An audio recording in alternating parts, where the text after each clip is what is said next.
I'm joined by Elizabeth Tsurkov. She is a fellow at the Forum for Regional Thinking and visited the al-Hawl camp just this past July. Elizabeth, 70,000 people living in there, 90% of them women and children. Can you give us a brief description of the physical conditions that they're living in? So I've visited refugee and IDP camps in many countries, and this is definitely a camp with the harshest conditions for a non-emergency camp. This is a camp that was established years ago. Then the large influx of people came out in January and February and March, but still the camp was in emergency-like conditions. There is not enough clean water. Services are completely inadequate. There's not enough funding for the humanitarian response in the camp. People are living in small tents, and living conditions in general are just miserable. The population there is just absolutely miserable. And I mean, is part of the problem here that it's very difficult to generate international sympathy for these people because of who they are? Yes, I think that's part of it, but also the humanitarian response for Syria is also severely underfunded.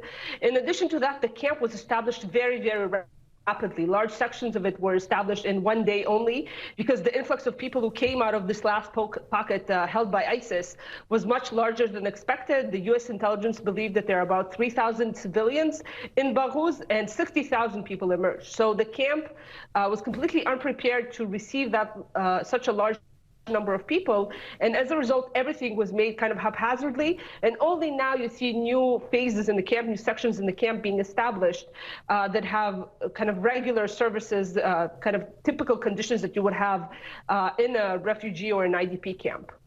And I mean, these are largely people caught in limbo. Some of them are foreign nationals whose home countries are refusing to take them back. I mean, what potentially is the solution here? So each population in the camp requires a different solution. About 40% of camp residents are Syrians, and the Syrian Democratic Forces who are in control of this territory are slowly releasing these families back to their communities. And I think this is the right way to go, because simply living conditions in the camp are miserable, and living in the camp is not conducive to de-radicalization. On the contrary.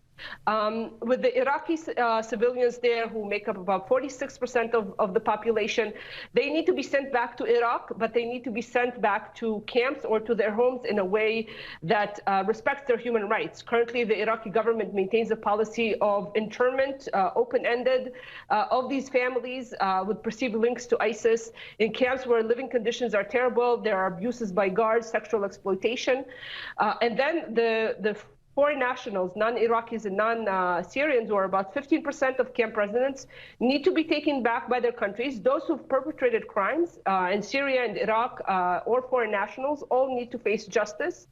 But keeping them in the middle of the desert in an area governed by a non-state actor is just absolutely not the solution.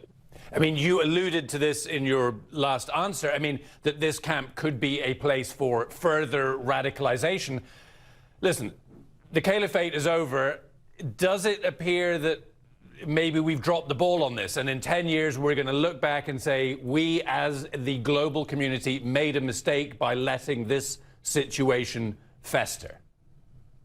I think that the adults in the camp are largely set in their beliefs for good and for bad. A lot of the people in the camp are people who lived in it before the new families from Baghuz emerged, and they are victims of ISIS, not supporters of ISIS, and they're unlikely to change their views. But then most of the population in the camp, 65%, are children under 12. They are being kept around with basically the families of ISIS elite, the most hardcore supporters of ISIS, who kept retreating with ISIS from Raqqa, from other areas that were liberated, kept retreating deeper and deeper into ISIS-held territory. They are hardcore supporters of the organization, and therefore children should not be raised in this environment. Absolutely, if this camp remains in place, this is a potential risk for radicalization, and these people need to be released into their communities, and programs need to be put in place to allow them to integrate into the community, to not feel ostracized, to receive psychosocial support, because this camp is absolutely a ticking time bomb if it is kept the way it is right now. Elizabeth Tsurkov, thank you very much for your insight. My pleasure.